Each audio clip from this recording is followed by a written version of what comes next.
All right, we're back. This, just so you guys know, this is the second time I'm recording this intro because the fucking microphone wasn't the right one. Anyhow, it's been 2 weeks, our usual, occurrences for these podcasts, and a lot's happened. Last episode, we talked about a lot of things, but we left off with 3D modeling, and we were going to try our hand at that. We'll dive into that. We're going to talk about something we haven't really dived in deep yet about, which is FDM printing. And, we also, since our last podcast, had our guest spot come out on Meet the Makers podcast. So if you guys haven't checked that out yet, go check it out. But Rob, how the hell you been, man? Man, I've been good. Busy with full-time job tattooing, but other than that, just kind of printing here and there. Yeah, nothing big, but I've printed a few things. I started printing these little. For those of you that watch on YouTube, they're little containers, right? And I forget what the name of the designer is, but it'll be in the show notes, along with the link for the file. But these are pretty nifty. You can put stuff in them. I forget how long, but I mean, you can put stuff in them. But so I started printing these articulated snakes, and actually sold them as like a party pack, right? Nice. And it's funny because I got an order for 3 packs of them, which is 10 snakes per pack. They go for $20 for a pack of 10, and sold 3 of them to one customer. They loved them. I did a red and white combo for the filament, so I did a color change, which, by the way, if you haven't done a color change on your FDM machines, don't, at least from my experience, don't do the preset options. It's not a good idea. But yeah, so that's what's new with me. I mean, there's a whole lot more, but that's what's new from my end in the world of printing. Well, hell yeah, man.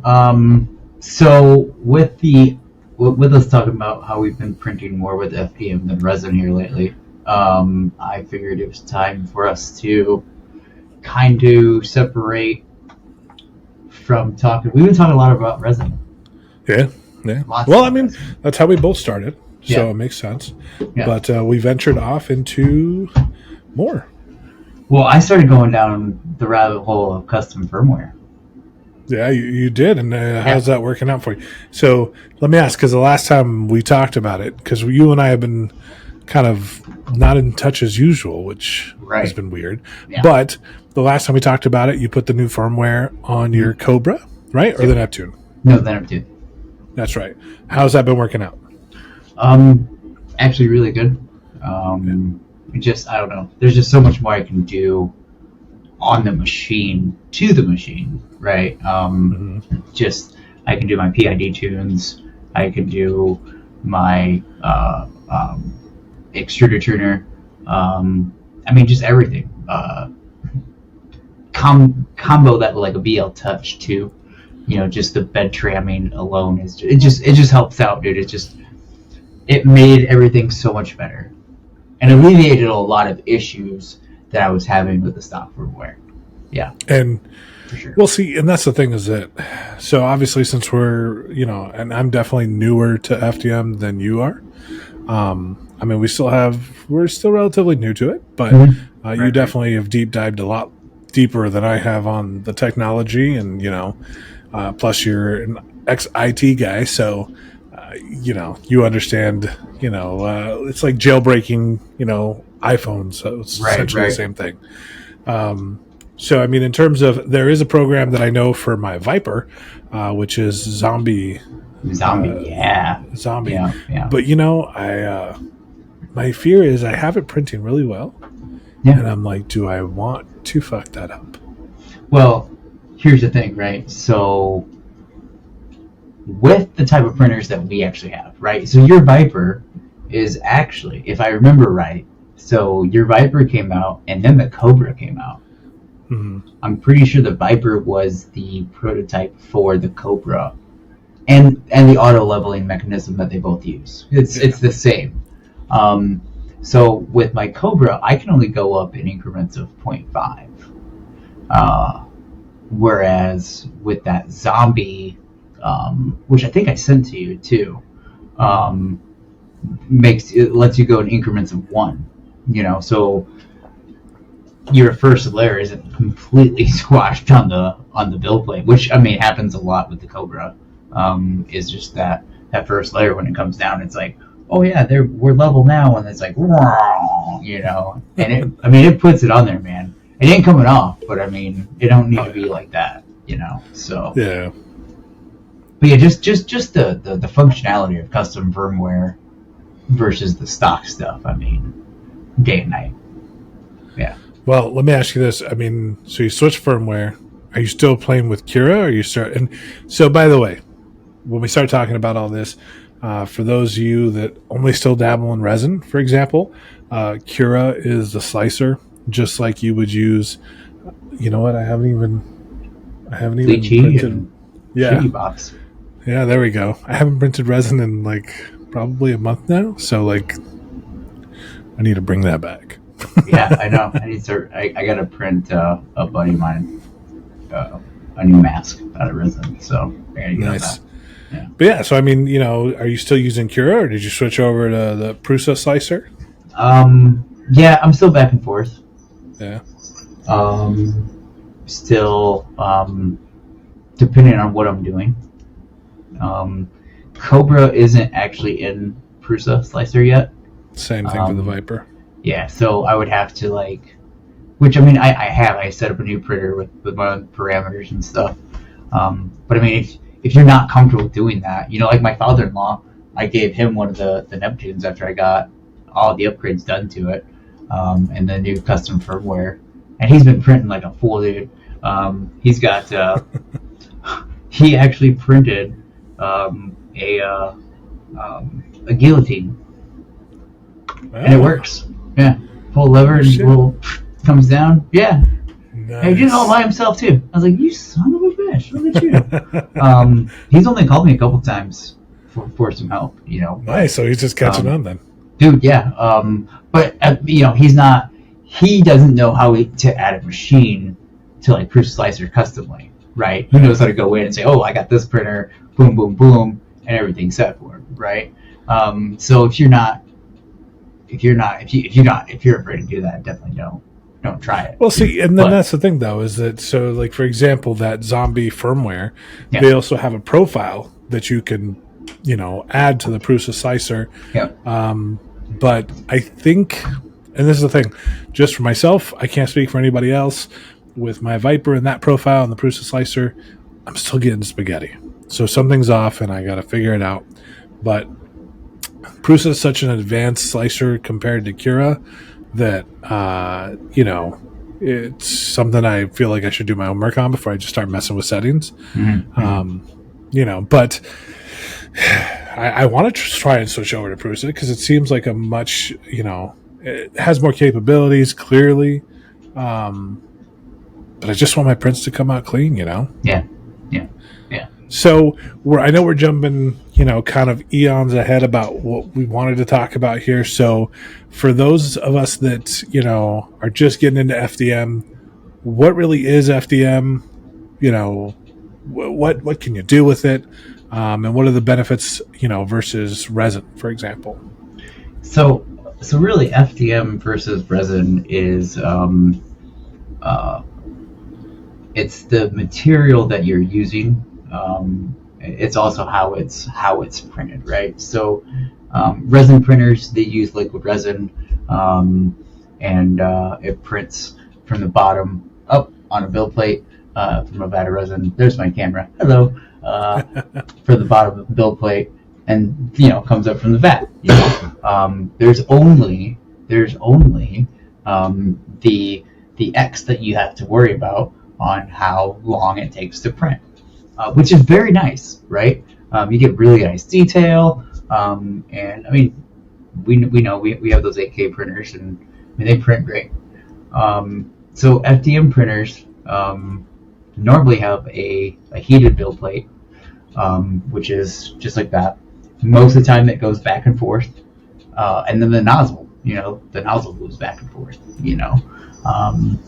It has X, Y, and Z. So that's why it takes longer to print on an FDM printer than it does a resin printer, because it has to travel all 3 axes, whereas a resin printer just travels 1. So, Nice. but I mean, yeah. And then you just got your hot end. It extrudes the plastic filament through the hot end, and it just draws every line on the build plate. It's fun to watch. It really is. Like, I don't know how many especially times I when sat there. But yeah. I love watching the time lapse of them. Which, by the way, so I know that we had kind of dived into the issues that I was having with the FDM printer, and I think not last episode, but the one before, where I was trying to do those things for Mother's Day, and I was printing in vase mode. So I found out why I had that seam. Yep. Yeah. Yeah, it was octolapse. So whenever I was printing something in vase mode or regular mode, so I'll use this one for example. This one doesn't have the seam, but so whenever it would pull away to take the snapshot, it would create the seam. Oh, yeah.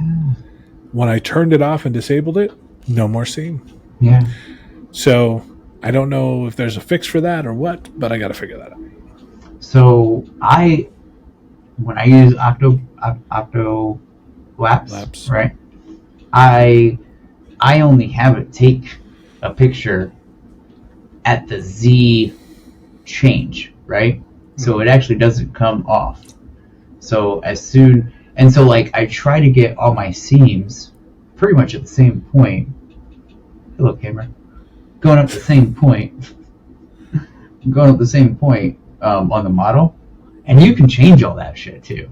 But see, that's the issue is that because so let me hold on. So if I'm showing you here, right, if you're watching, this is what happens when you do that. And even if you change it to the direction of it, like the back of it, I mean, the back looks perfect. But with that octolapse, it looked like pregnant Frankenstein. So it created a huge seam in the model.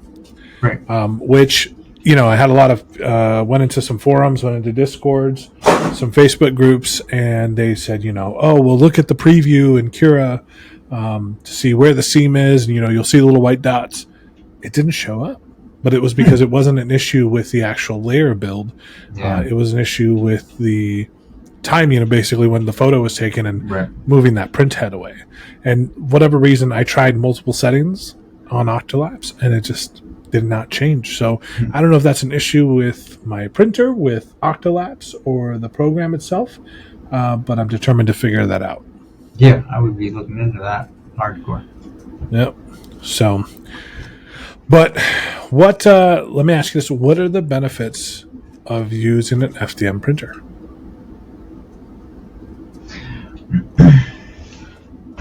If you want to go bald or gray real fast, if you want to learn how to punch a wall really hard, you should definitely get an FDM printer. For those of you watching the little holes behind him that are patched up, I'm just kidding. Yeah, no, actually, we're getting ready to paint in here. Yeah, that's why there's a ladder there, and that's why there's a box there. Because we're actually getting ready to paint this whole room. I'm painting the print room.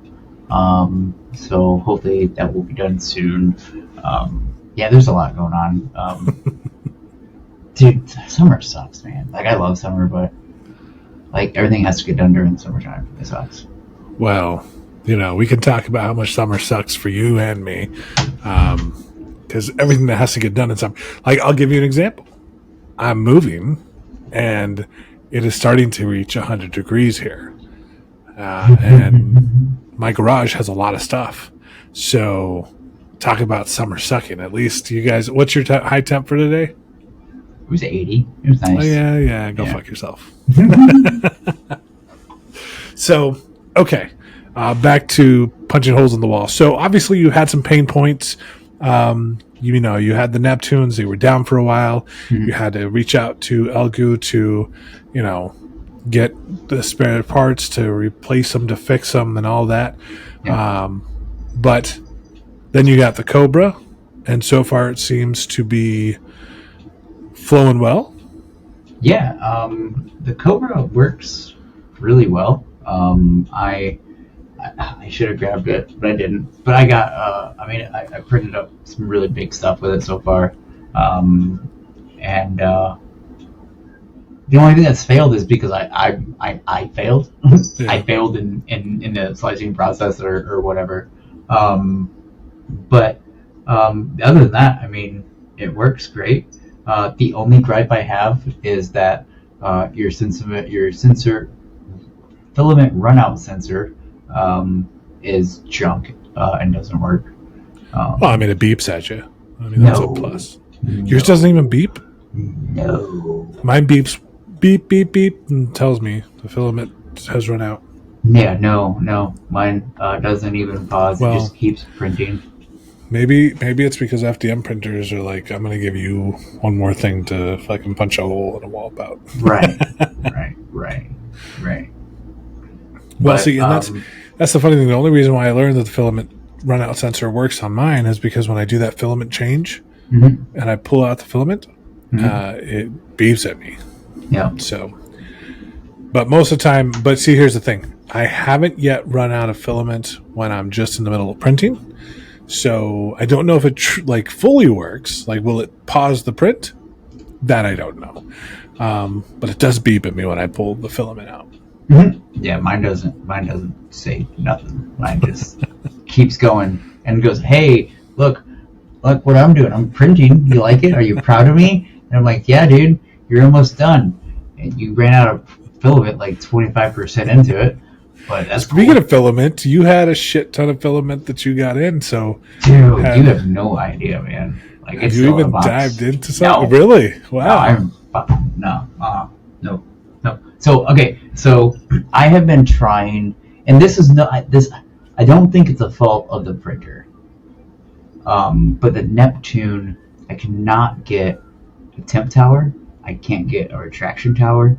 I can't get any tower to stick to that damn thing because it starts at 215, right? And it's just so hot that the ends curl, right? And then they cool off, and then all of a sudden the print head hits one of the curls and it just tears it off the print bed because at 215 degrees PLA likes to curl up, just Yeah.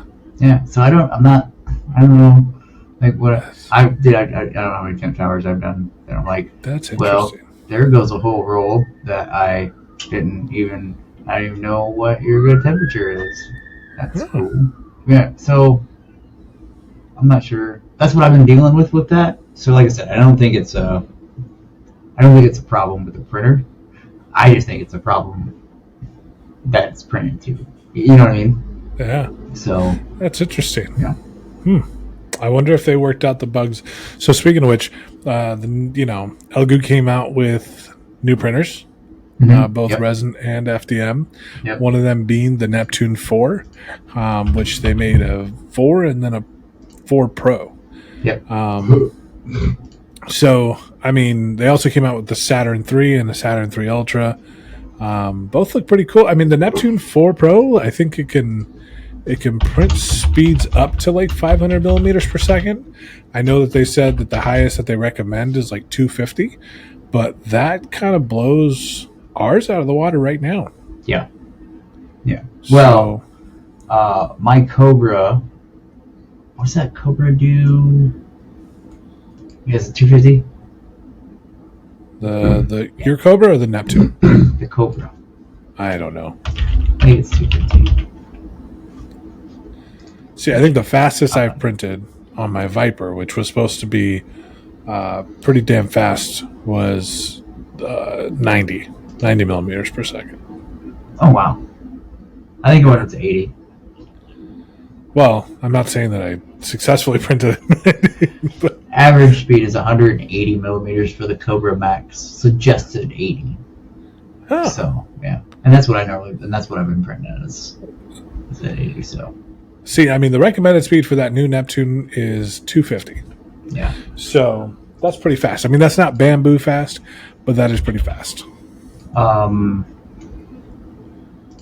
Creality just came out with their. So, I mean, and there was a whole thing that I was watching the other day about print speeds and how great, like Bamboo is still relatively new. I mean, they kick ass. They're a fast printer. They have multiple filaments, all this stuff, but they're still a relatively new company. So, I mean, one of the guys that what is his handle? I forget right now. He had nothing but problems with his Bamboo printer. So obviously, if you're going to up the speed, you're going to run into more problems as well and more wear and tear on your machine. But there are benefits to printing faster.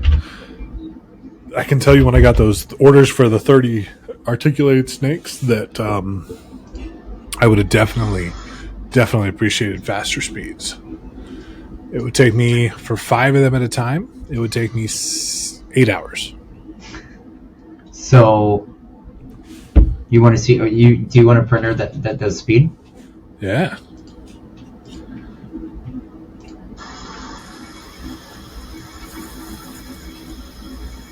It's a Voltron. Oh. That's printing in real time, by the way. It's 2,000.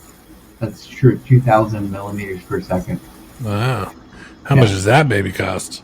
That's something you make yourself. Well, then how much does it cost to make yourself? Oh, I don't know. Everything's 3D printed up there. That's all 3D printed, except for the rails and everything. Yeah, but all that's 3D printed. All that's 3D printed except for the hot end. That's interesting. They have fan blades that are on the rails too. Yeah, dude. Yeah. Wow. I mean, it looks like crap, right? No, I mean, it does look like crap. Yeah. But that doesn't look bad right there. That looks like crap. But it's a 3-minute Banshee. 3-minute, 20 second. What? How long did it take you to make yours? I don't even remember. I think mine took like 57 minutes or something like that. Yeah. An hour and 20 or something. But dude, that's 2,000 millimeters per second. No. Well, I mean, the technology is... but see, that's the thing, is that I think with FDM, part of the thing is that if you're, printing one particular item, it's not too bad, time-wise. Right. But if you're printing multiple items, like that's where it's gonna slow you down if you don't have a fast printer. Okay, so when you got your FDM printer, did you load up the bed and just hit print or hit the slice button, and then you were like blown away with how long that's gonna take? Because when I got mine, yeah, I loaded up the build plate on Cura. And I was like, I'm going to print like 12 of these. Oh, yeah. And then it was like, it's going to take 16 days. So, I'm exaggerating. But I was like, what?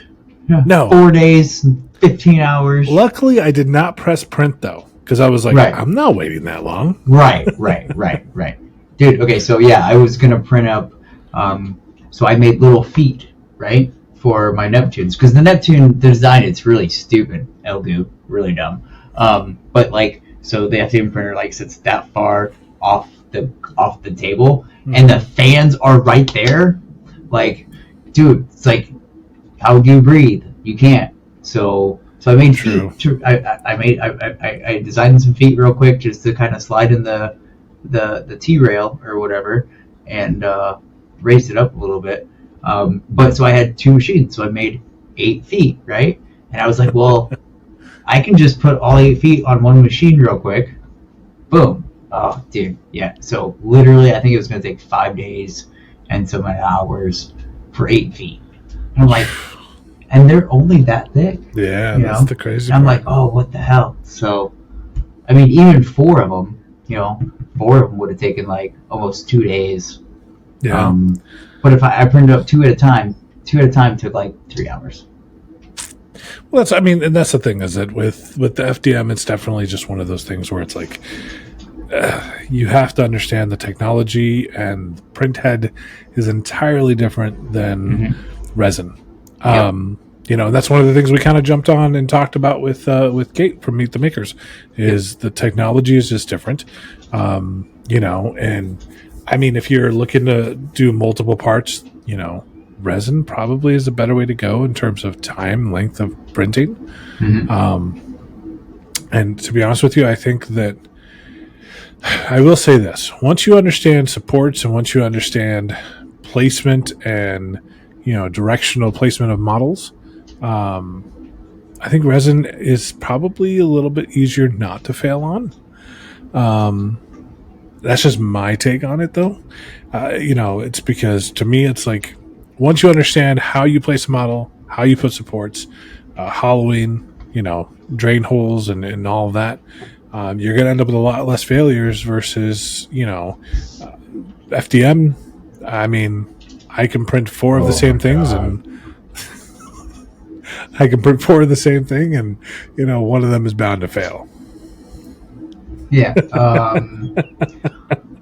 Rob over there with the brothel over there. Oh my god. Shut the fuck up. But yeah, dude. So like, when I first got into resin, I don't know how I printed half the shit I printed. It was like, I didn't know what I was doing. I was like, oh yeah, supports.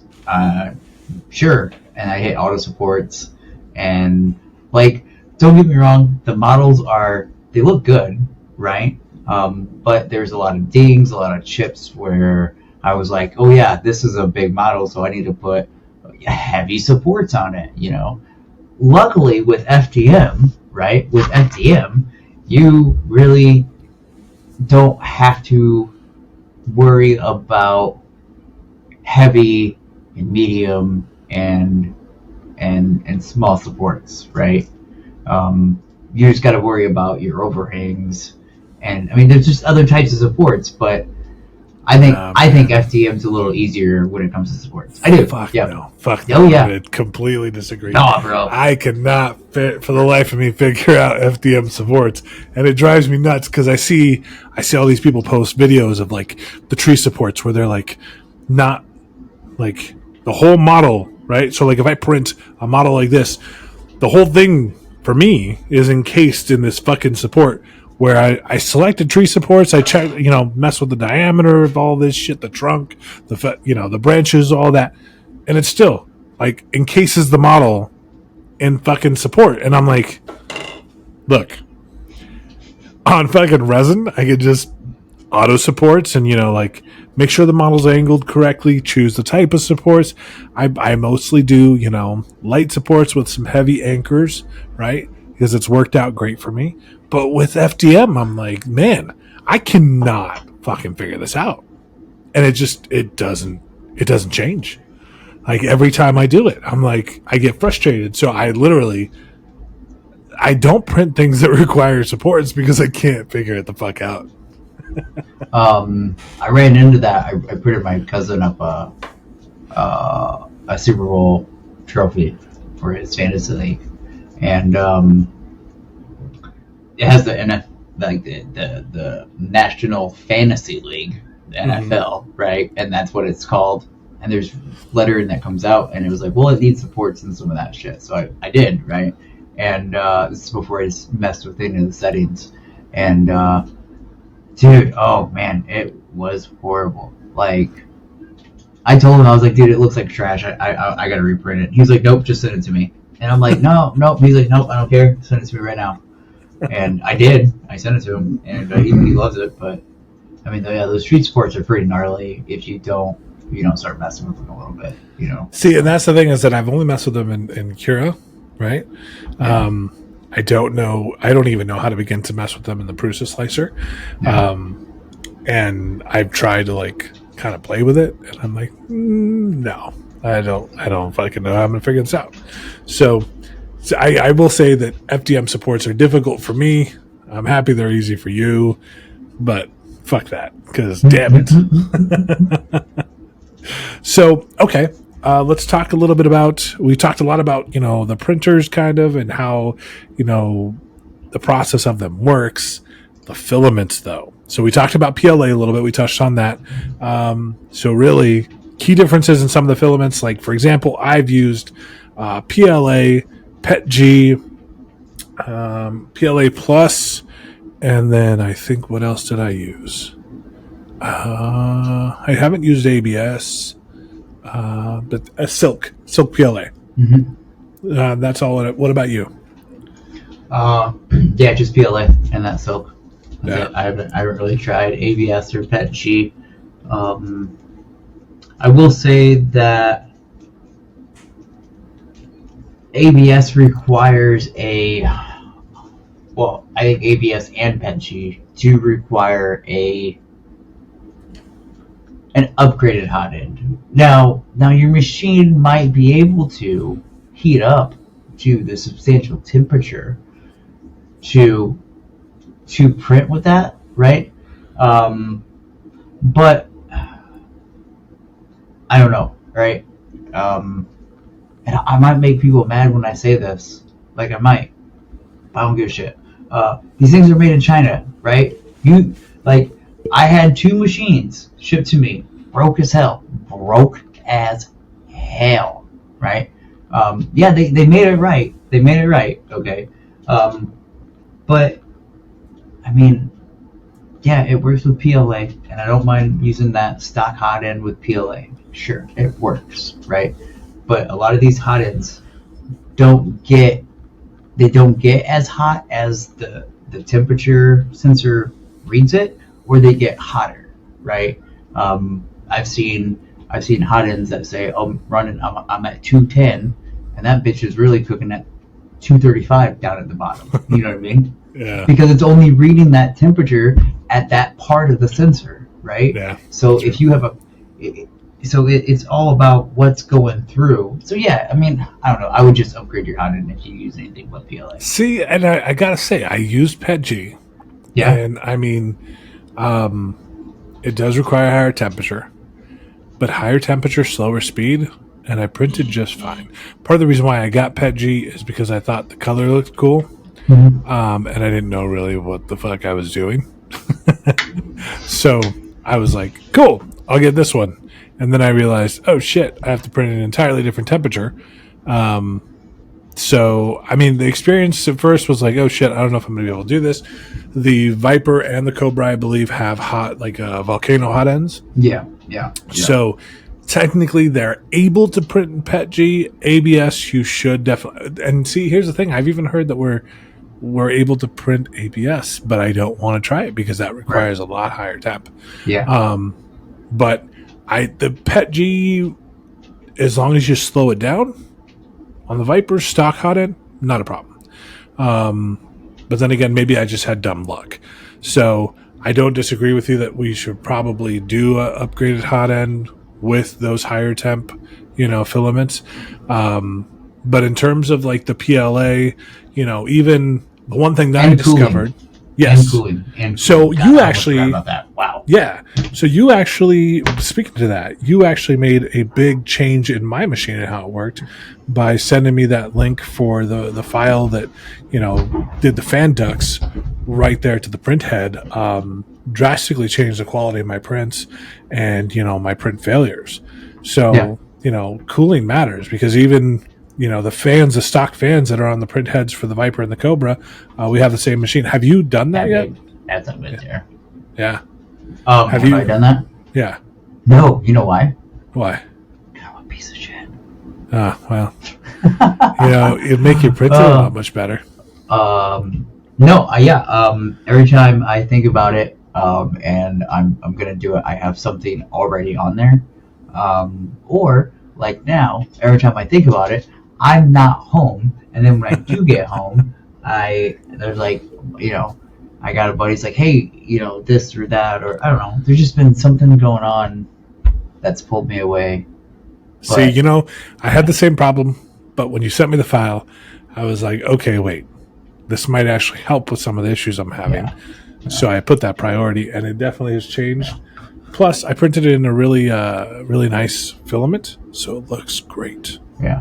Well, see, and then plus what I'm printing, I haven't had a cooling issue with that Cobra, just because one, it is the Cobra Max, so it does have a little upgraded fans than the normal Cobras and the Cobra Go for sure. Those have a little smaller, I believe, and then I don't know. Yeah, it's just I feel like maybe the Max is just a little bit better with cooling. See, I don't know because I heard that they have the same exact print head, No, but I shit. could be wrong. I think they have the same print head, but I think like especially the Go, because my Neptune versus the Neptune Max, like my fans are that big, and the Maxes are like super big. Interesting. So yeah, it's weird. I don't know. I'd have to see the specs on it, I guess. But yeah, no, I mean, cooling's a big factor in it too. But see, and then you have the issue too with the curling, right? So, like for example, and this is something that we touched on when we were talking to Kate. If you have air conditioning ducts above your machine, it can affect the quality of your prints for FDM. Yep. The difference between having, for example, so in my office here where I have my FDM machine, I have a ceiling fan, and it's summertime in Arizona, so it's starting to get into the hundreds. So before, for example, when I'd print, I had it off just because I didn't want any extra cooling to happen on the machine. But one day I realized I turned it on mid-print, and it was a bad idea. Oh, I bet. So any temperature change like that's gonna definitely make it. And that's something you don't really have to worry about with resin. Well, I mean, you got to worry about the temperature change. Definitely. Yes, but I mean, a breeze, no. Yeah. Yeah. Like change in turning on the fan or not is not really going to affect the resin printer as much as it would be for FDM. Which it's getting hotter and more humid here. Yeah. So my room is now 30% humidity. How dare you? I know. What do you keep your house at though, temperature wise? Oh, you don't want to know, man. No, what is it, like 68? No, 75 year round. Ugh, that's disgusting. Perfect. That's horrible. You should be ashamed. I know, right? All the air conditioners of America, I don't know. Here it's a debate in our house, but 73 is the comfortable level that I can keep the cooler at, where I am not sweating my ass off, and that my wife is not absolutely feeling like she's in a meat locker. I can do 73. Yeah. I wish I could do 70, like 70 or 68. I'm pretty sure I'd kill my air conditioning system because it would work too hard. But see, the disadvantage here, and this goes to printing, where as it gets hotter in the summer here, once we start entering June, it'll start getting into the 110s, 115s, and even though I have the cooler set to 73 degrees, it'll still be 80 degrees in here. Yeah. Yeah. Because your air conditioning can only do so much, and depending on the size of your unit and blah, blah, blah. But see, that'll even affect my prints, because then my house won't be at the same temperature.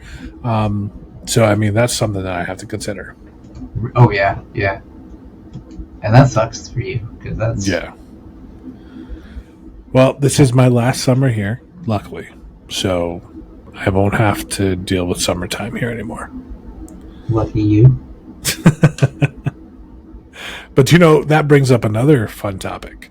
I think I figured out how I'm going to package the Saturn to go, like the resin printers. But I don't know what I'm going to do with the FDM printer. That terrifies me to pack it up. Don't take it apart. I'm not. That shifting stuff moving around. So just get a box. Just get a box, put it in the box, and then just take some styrofoam and pop it around it. Yeah. You'll be fine. It's terrifying. I know. I'd be terrified too, because you're going across states. Only 1,300 miles, man. Only 1,300. Wow. So, yeah. But, with all that being said, FDM is definitely proved, for me, I've had a lot of fun with it. Yeah. These little containers that I've been printing, I mean, I'm sure you can print them in resin too. You could. But in terms of just pull off and use, it's ready to go as soon as it's done printing. Yeah. Resin, I still have to cure it and all that, and then coat it with something. So there's definitely advantages to that.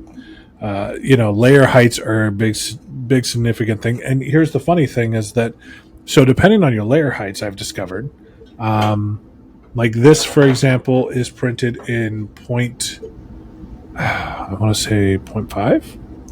And then I printed another one in 0.25 or 0.3. And it is, while the layer lines are much less significant, these scales on this thing for the other one are much sharper. Yeah. So I normally I printed this, it's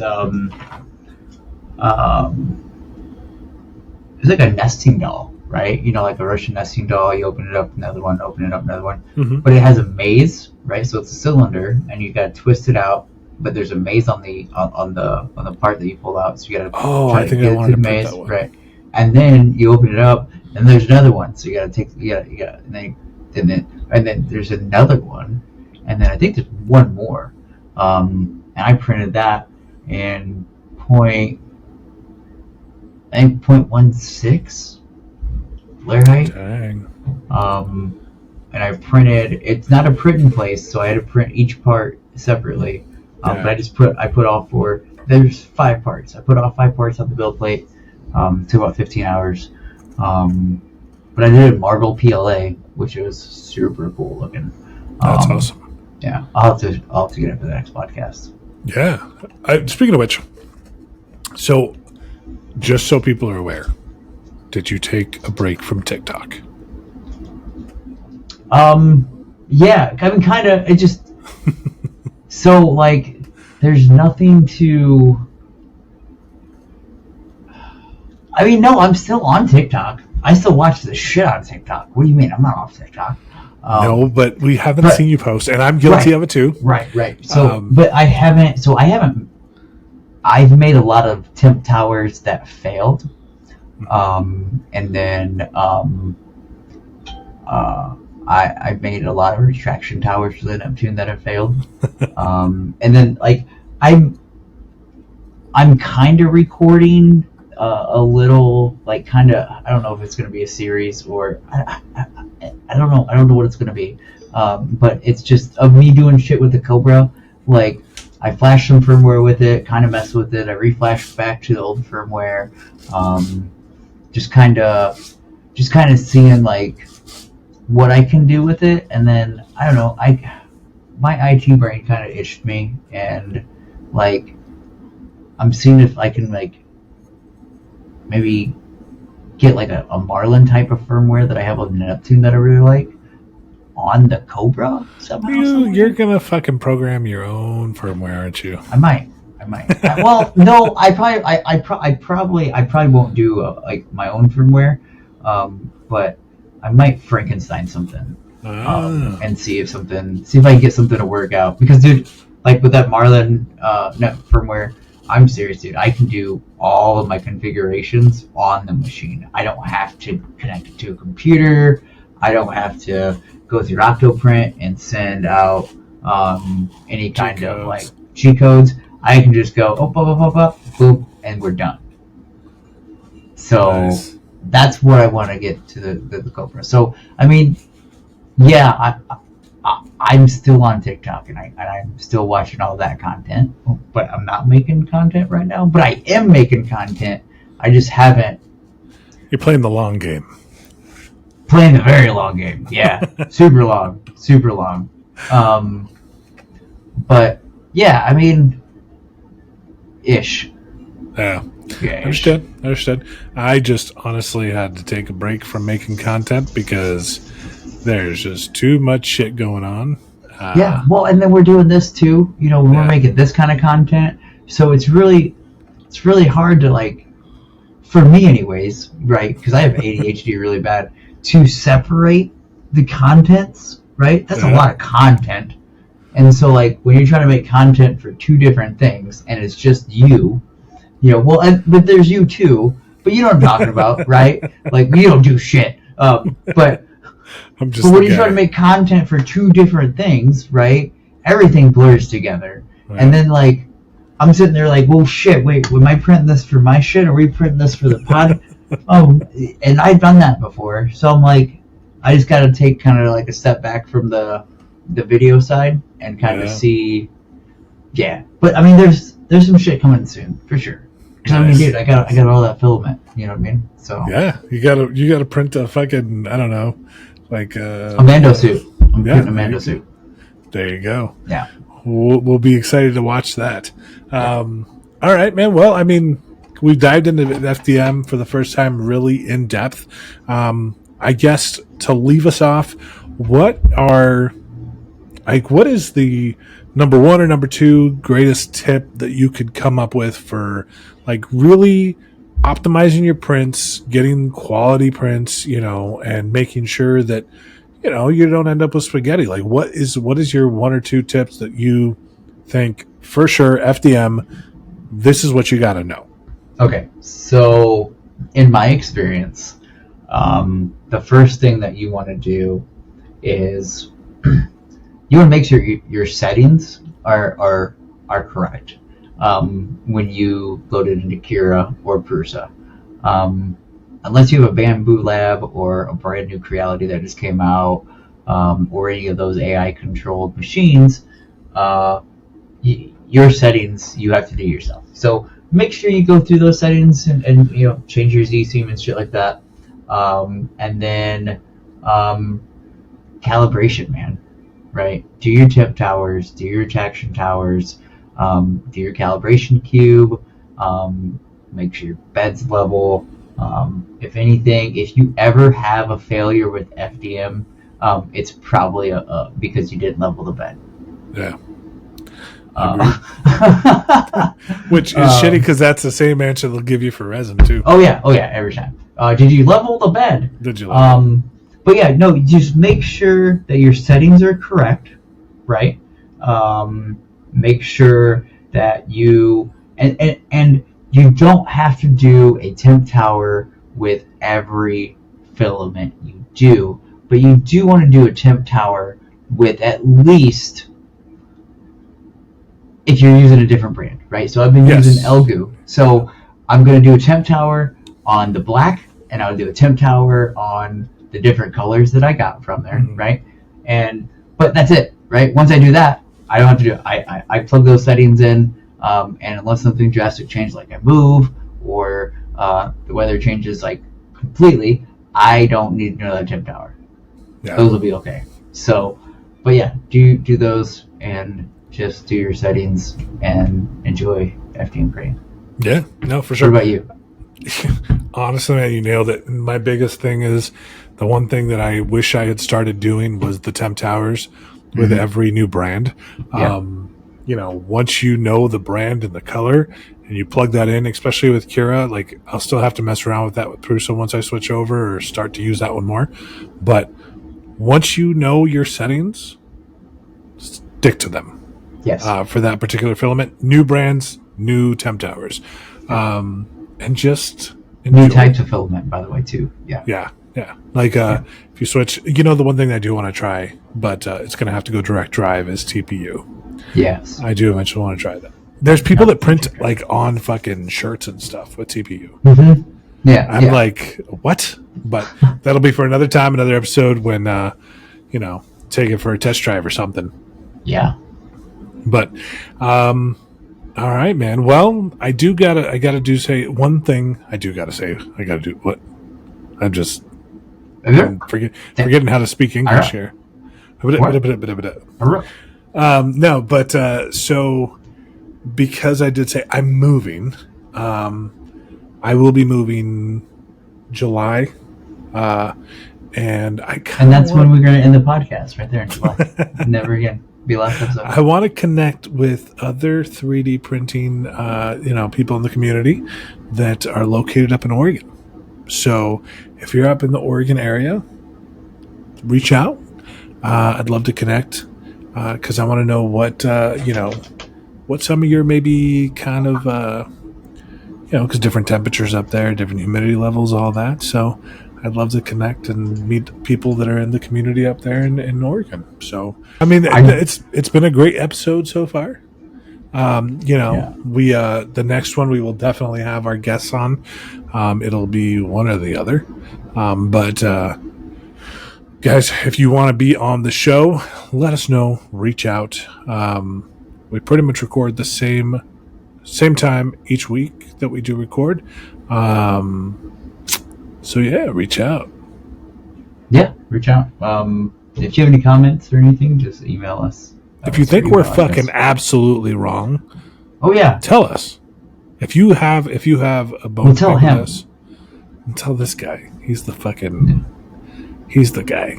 That guy. What's your email address? The printhousepodcast @gmail.com is the email address that you can reach out with questions, comments, guest spot questions, or just to tell us we're fucking suck. Yeah. Whatever you want to do, let us know. We love hearing from you guys. But that, I guess, wraps up our show for this period. And we'll be coming at you with you guys with some more interesting shit and talking to our guests next time. That's right. I should probably come up with these episodes like a couple weeks in advance. Like that way we know what the next title is going to be. Yeah. We could be like, hey, join us next on episode 5 of where we talk about blah blah blah blah blah. We'll do post editing. Welcome to the Podcast. We can definitely do that. We can add it here. I'll add another mark. Post edit right there. Boom. Okay. But yeah, other than that, I think we touched a lot of topics with FDM.